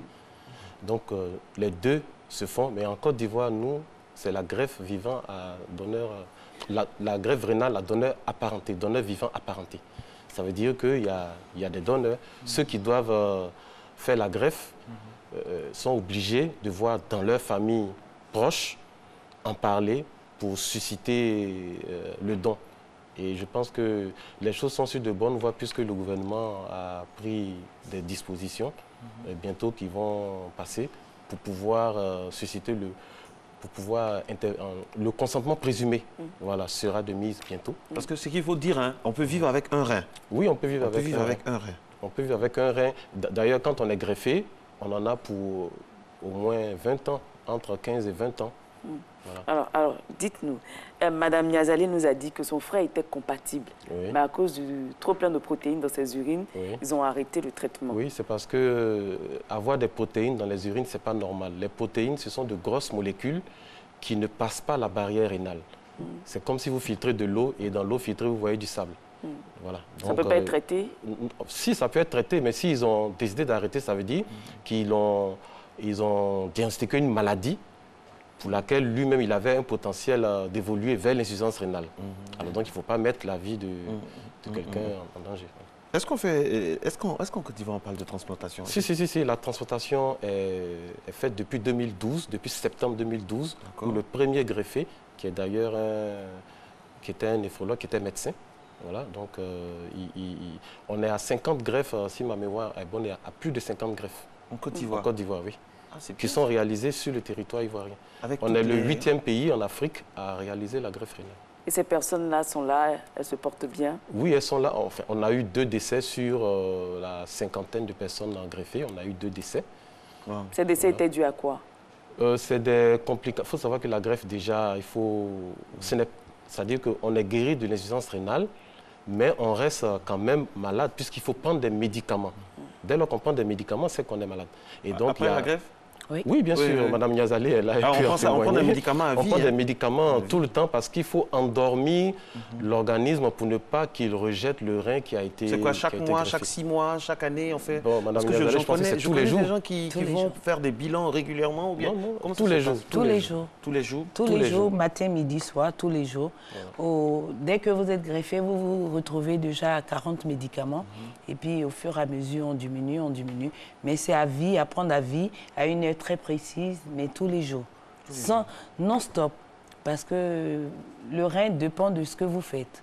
Donc, il faut prendre soigneusement ce qu'on vous a dit de faire et il faut respecter le dosage. Et faites très attention. Après la greffe, c'est un autre championnat qui commence. Mais non, le championnat qui commence, c'est pas l'enfer, c'est des contraintes. C'est des contraintes. Mais c'est pas l'enfer, contrairement à la dialyse. Voilà. Et surtout, si vous me permettez, s'il vous plaît, c'est parce que les gens, en fait, ils ont peur. Je veux dire, ici en Afrique, ils ont peur parce que, de par mon association, j'ai rencontré des gens qui ne savaient pas s'ils pouvaient donner un rein à un frère ou à une sœur. Donc, vraiment, si on pouvait les sensibiliser dessus, il y aura beaucoup de parents qui vont abréger la souffrance de leurs parents. D'accord. Mais ils ont peur aussi, hein, comme on l'a dit, ils ont très peur. Ceux qui reçoivent les reins, pendant combien de temps? Par exemple, ici en Côte d'Ivoire, sur les 2 décès, parmi la 50aine de personnes qui ont reçu la transplantation, quelles ont été leurs espérances de vie? Bon, je ne peux pas... je sais qu'ils sont décédés à distance de la greffe, en tout cas. Je ne peux pas donner plus de précision. Je sais que c'est bien longtemps après la greffe qu'il y a eu des complications qui sont survenues. 2 sur 50, c'est le taux. Oui, quand on a fait le ratio au cours de certains séminaires, on est quand même dans une proportion assez acceptable. Docteur, on est pratiquement à la fin de... Ça passe tellement vite.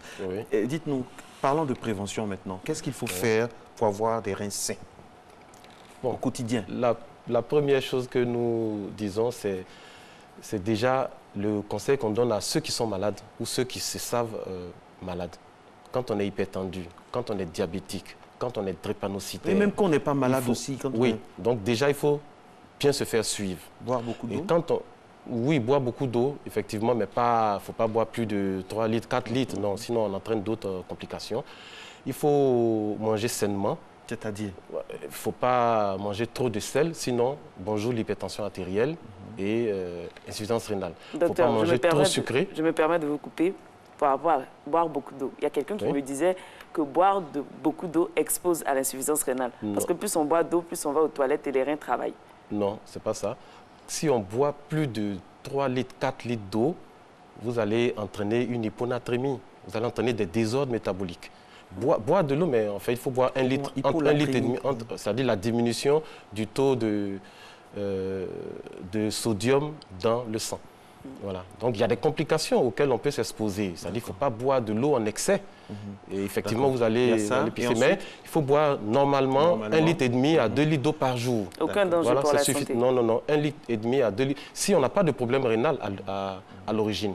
Mais si vous avez un problème rénal, les insuffisants rénaux chroniques, les dialysés ne peuvent pas boire 1 litre et demi à 2 litres d'eau. À part de l'eau, manger quoi? Qu'est-ce qu'on peut manger? Non, nous n'allons pas... C'est-à-dire que ce que nous conseillons, c'est de ne pas manger trop salé, de ne pas manger trop sucré, de ne pas manger trop gras, de faire du sport 30 minutes chaque jour, voilà, marche rapide, d'éviter d'arrêter le tabac, de diminuer l'alcool. C'est ce qui est dit, diminuer l'alcool. Pas arrêter, on dit diminuer l'alcool, mais arrêter le tabac. C'est le docteur qui a parlé, il dit diminuer. C'est ce qui est dans les livres. Voilà, c'est ce qu'on nous dit. Donc, il faut arrêter le tabac. Le tabagisme, par contre, il faut l'arrêter. Et puis, il faut se faire suivre, il faut faire un bilan annuel, 1 fois par an, au moins, même quand on n'est pas malade. Un verre de vin à table, on peut. Un verre de vin. On parle même de 3 verres de vin. Voilà, c'est le docteur qui a parlé. L'alcoolisme. Voilà. Mais un verre de vin à table, je pense que c'est suffisant. Et l'environnement, je veux dire, avec tout ce qu'on a comme gaz, polluants, tout ça, est-ce que ce n'est pas des choses, on ne sait jamais, qui peuvent agir sur les reins? Oui, c'est possible, parce que ça, c'est des maladies professionnelles, parce qu'on n'est pas tous exposés. Voilà, c'est ceux qui travaillent dans des secteurs bien spécifiques. À la banque, par exemple, avec le mercure qu'on... Oui, à la banque, les mécaniciens, bien sûr, on est exposé. On est exposé à des maladies rénales. Les maladies rénales. Bien sûr, on est exposé. Et après la transplantation, il y a des choses à ne pas faire. Vous, qu'est-ce que vous ne faites pas? Qu'est-ce que vous ne faites plus? Apparemment, je fais tout. Même le sport? Surtout la marche. Je ne fais pas du sport, mais je fais la marche. La marche, c'est le sport aussi. D'accord. Voilà. Et on va terminer avec un mot d'espoir. Je rappelle, donc, vous êtes greffé depuis 2014, le 7 juin à 10h40. Docteur Étienne, le professeur Étienne vous a appelé à l'hôpital Necker. Vraiment, je suis très, très heureux pour vous. Et puis, on espère qu'à travers cet échange-là, on donne de l'espoir à toutes ces personnes qui souffrent des affres, des maladies rénales. Et on aimerait aussi dire merci à toutes ces fondations. Il y a le footballeur Kalou, donc, qui a permis d'avoir un centre de dialyse équipé à Boaké. Il y a Madame, l'ancienne première dame de Côte d'Ivoire, qui fait beaucoup depuis 1996 à travers un bon nombre de manifestations. Nous aimerons saluer également toutes ces personnes anonymes là qui font beaucoup, beaucoup, beaucoup. Et puis, j'ai un grand respect également pour quelqu'un qui nous suit et qui nous regarde et qui est un miraculé. J'aimerais lui faire un gros bisou. Monsieur Barthélemy Nabozouzoua qui est aussi passé par là. On le salue pour son courage. Un mot pour la fin, pour toutes ces personnes qui souffrent. N'ayez pas peur, abréger la souffrance d'un des parents en lui donnant un rein. N'ayez pas peur, ça se passera très bien. Merci. Matin Bonheur Infini, on a été très heureux. L'espoir doit toujours commander et diriger le monde. Bonne journée à vous.